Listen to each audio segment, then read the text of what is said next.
Side खबरों के लिए सब्सक्राइब करें फ्लेम मीडिया और उसके बाद बेल आइकन को प्रेस करें ताकि सबसे पहले आपको मिले एक्सक्लूसिव खबरें।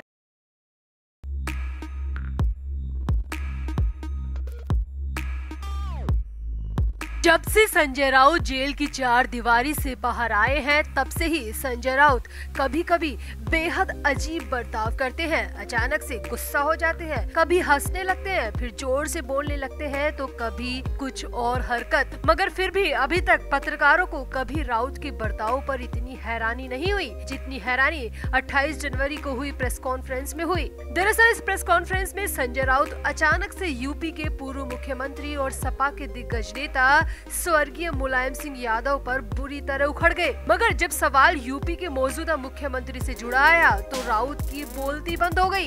इतना ही नहीं, राउत ने इस दौरान प्रधानमंत्री नरेंद्र मोदी और गृह मंत्री अमित शाह के सामने बाला साहब ठाकरे को लेकर बड़ी मांग भी रख दी। तो आखिर राउत क्यों दिल्ली और उत्तर प्रदेश को लेकर इतना बेचैन हो रहे हैं? जब से पुरस्कारों का ऐलान हुआ है तब से ही संजय राउत क्यों भड़के हुए हैं, आपको बताते हैं सब। आप भी वीडियो को शेयर करें और अपनी राय कमेंट बॉक्स में जरूर दें। तो ठाकरे की शिवसेना यानी कि उद्धव बाला साहब ठाकरे के नेता संजय राउत ने स्वतंत्रता सेनानी वीर सावरकर और शिवसेना संस्थापक बाल ठाकरे को भारत रत्न न दिए जाने पर केंद्र सरकार की कड़ी आलोचना की है। संजय राउत ने समाजवादी पार्टी के संस्थापक मुलायम सिंह यादव को पद्म विभूषण दिए जाने पर सवाल उठाया है और कहा है कि जिन्होंने कार सेवकों पर गोलियां चलवाई उनको तो आपने पुरस्कार दे दिया, लेकिन अयोध्या के आंदोलन में बड़ी भूमिका निभाने वाले बाला साहब ठाकरे को कैसे भूल गए?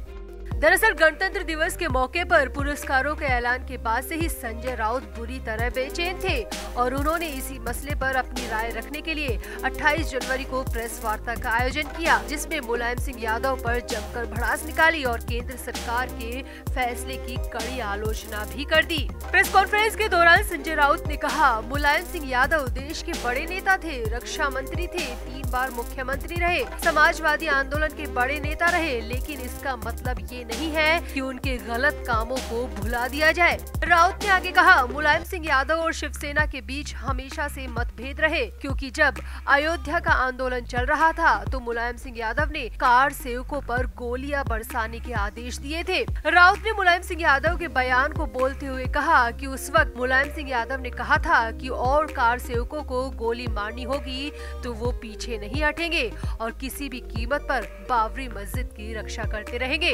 राउत ने कहा, मुलायम सिंह यादव पूरी तरह गैर हिंदू नेता थे, कार सेवकों पर गोलियां बरसाने वाले को आप कैसे पद्म विभूषण जैसे अवार्ड दे सकते हैं? राउत ने बीजेपी की केंद्र सरकार को याद दिलाया कि जब मुलायम ने कार सेवकों पर गोलियां चलाने के आदेश दिए थे, उसके बाद बीजेपी, बजरंग दल, वीएचपी सभी ने मुलायम सिंह यादव के ऊपर मुकदमा दायर करवाया था और हिंदुओं का हत्यारा तक कहने से नहीं चूके थे। तो फिर आज इतना बड़ा सम्मान क्यों दिया जा रहा है? राउत ने नाम लेते हुए मुलायम सिंह यादव को पद्म विभूषण दिए जाने पर सवाल उठाते हुए कहा कि आज वो ही बीजेपी जब सरकार में है तो हिंदुओं के हत्यारे को पद्म विभूषण से गौरवान्वित कर रही है। राउत ने सवाल उठाते हुए कहा कि बीजेपी अब वोट बैंक को लुभाने के लिए यदि मुलायम जैसों का गौरव करती है तो फिर वीर सावरकर को भारत रत्न क्यों नहीं दिया गया? आप बाला साहब ठाकरे जैसे महान नेता को कैसे भूल गए जिन्होंने अयोध्या के आंदोलन में बड़ी भूमिका निभाई थी? कार सेवकों पर गोली चलाने वालों को सम्मान दिया जा रहा है, लेकिन आंदोलन में ऊर्जा भरने वालों को यानी कि बाला साहब ठाकरे को आप भूल गए। वीर सावरकर को साइडलाइन कर दिया। उनको क्यों इतने बड़े सम्मान से गौरवान्वित नहीं किया जा रहा? क्योंकि आपको पता है कि महाराष्ट्र में आपकी ऐसी बातों में आकर कोई वोट नहीं देने वाला और इसीलिए आप मुलायम सिंह यादव जैसे गैर हिंदू नेता को इतना बड़ा सम्मान दे रहे हैं। राउत ने यहाँ पर महाराष्ट्र के मुख्यमंत्री एकनाथ शिंदे पर भी निशाना साधा और कहा कि महाराष्ट्र में जो लोग खुद को बाला साहब ठाकरे की विचारधारा के मालिक मानते हैं और सरकार में हैं, वो अब कहां चले गए? उनकी जिम्मेदारी है विधानसभा में बाला साहब ठाकरे की फोटो लगाकर अपने आप को उनका वारिस मान सकते हैं, लेकिन उनको सम्मान दिलाने के लिए केंद्र सरकार को सिफारिश तक नहीं कर सकते।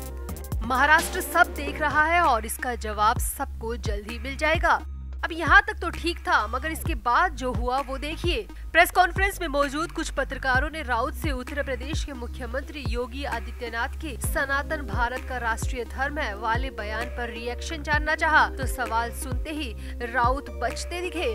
राउत ने कहा, ठीक है ना, यह आप जाकर उनसे पूछिए जिन्होंने बोला है, मैं क्यों इस पर टिप्पणी करूं। मतलब एक तरफ तो राउत प्योर हिंदुत्व दिखा रहे हैं, मुलायम सिंह यादव को गैर हिंदू नेता कह रहे हैं, वीर सावरकर और बाला साहब ठाकरे की बात कर रहे हैं, मगर सनातनी राष्ट्रीय धर्म है जैसे बड़े बयान पर एक शब्द भी बोलने को तैयार नहीं है। राउत ने मीडिया कर्मियों से साफ कह दिया कि वो किसी भी ऐसे प्रश्न का जवाब नहीं देंगे जो उन्हें पसंद न आए। इस पर पत्रकारों ने भी ऐतराज जताया और कहा कि वो सवाल आपके मतलब का है, सनातन धर्म को लेकर है, फिर भी जवाब क्यों नहीं। तो राउत बुरी तरह झल्लाने लगे और बोले कि पहले जिसने बयान दिया है उसी का रिएक्शन लेकर आओ, मुझसे क्यों पूछ रहे हो। तो इस तरह राउत ने प्रेस कॉन्फ्रेंस में अपने दो चेहरे दिखा दिए। एक तरफ तो हिंदुत्व की बात करते रहे और दूसरी तरफ सनातन धर्म वाले बयान से कन्नी काट गए। हालांकि प्रेस कॉन्फ्रेंस में मौजूद मीडिया कर्मियों को राउत के इस बर्ताव पर काफी हैरानी भी हुई, मगर फिर भी राउत ने किसी भी तरह का रिएक्शन देने से साफ मना कर दिया। तो क्या आप राउत की बातों से सहमत है? भारत के इतने बड़े अवार्ड के हकदार बाला साहब ठाकरे भी है, क्या मुलायम सिंह यादव को अवार्ड देने का ऐलान गलत है? राउत की इस पूरी प्रेस कॉन्फ्रेंस पर आप भी अपनी राय कमेंट बॉक्स में जरूर दें और वीडियो को भी शेयर करें।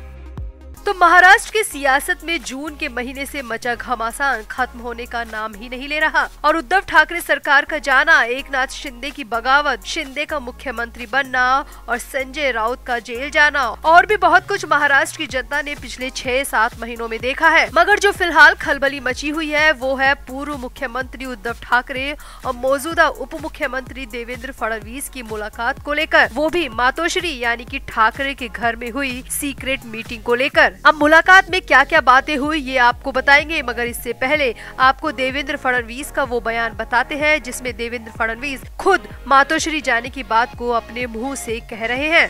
तो दरअसल देवेंद्र फडणवीस और एकनाथ शिंदे केंद्रीय गृह मंत्री अमित शाह से मिलने के लिए गए थे। इसी दौरान मुलाकात के बाद प्रेस कॉन्फ्रेंस भी रखी गई जिसमें देवेंद्र फडणवीस के मुंह से कुछ ऐसा निकल गया जिसके बाद माना जा रहा है कि देवेंद्र फडणवीस ने मातोश्री जाकर उद्धव ठाकरे से मुलाकात की।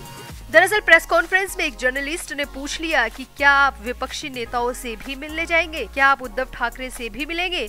तो इस पर फडणवीस तपाक से बोल पड़े कि अभी 3 दिन पहले ही तो मैं मातोश्री गया था। अब इतनी लाइन बोलते ही फडणवीस सकपका गए क्योंकि जिसे सबसे छिपाना चाह रहे थे वो अचानक से मुंह से निकल गया था। हालांकि बाद में बात को संभालते हुए देवेंद्र फडणवीस ने बेहद चालाकी से कहा कि उद्धव ठाकरे के साथ मेरा किसी भी तरह का कोई बैर नहीं है, मैं तो हमेशा उनसे मिलना चाहता हूँ, राय मशवरा लेना चाहता हूँ, सरकार के फैसलों में उनके अनुभव को काम में लेना चाहता हूँ। मगर उद्धव ठाकरे तो मुझसे बेवजह नाराज हैं। उन्होंने खुद ने ही मेरे लिए मातोश्री के दरवाजे बंद कर दिए हैं। मैं तो मातोश्री के सामने से कई बार गुजरता हूँ, मगर मेरे लिए वहाँ के दरवाजे खुद उद्धव ठाकरे ने बंद किए हैं और अभी परसों भी मैं मातोश्री के सामने से निकला था। तो कुछ इस तरह फडणवीस ने अपनी बात को संभालने की कोशिश की, मगर मीडिया कर्मियों के सामने फडणवीस की ये चालाकी चल नहीं पाई क्योंकि पत्रकार तो बाल की भी खाल निकालने के लिए जाने जाते हैं। तो प्रेस कॉन्फ्रेंस में से मौजूद कुछ पत्रकारों ने जब इस बात की रिसर्च की तो सामने आया कि सच में देवेंद्र फडणवीस उद्धव ठाकरे से मिलने मातोश्री गए थे और करीब 45 मिनट तक वो मातोश्री में रुके थे।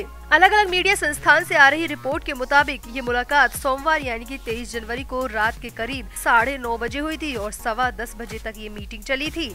रिपोर्ट्स की माने तो इस मीटिंग की भनक किसी को भी नहीं थी, न ही एकनाथ शिंदे को और न ही उद्धव ठाकरे के सबसे खास, सबसे अजीज संजय राउत को। इस मीटिंग को पूरी तरह से सीक्रेट तरीके से रखा गया था। हालांकि दोनों में क्या बातें हुई, दोनों नेताओं में क्या बातें हुई, ये इनपुट अभी तक नहीं मिल पाया है, मगर रिपोर्ट्स की माने तो मीटिंग की बात 100% पक्की बताई जा रही है। अब भले ही डिप्टी सीएम कहे कि उनके लिए मातोश्री के दरवाजे बंद है, मगर सच तो कुछ और ही निकल कर सामने आ रहा है।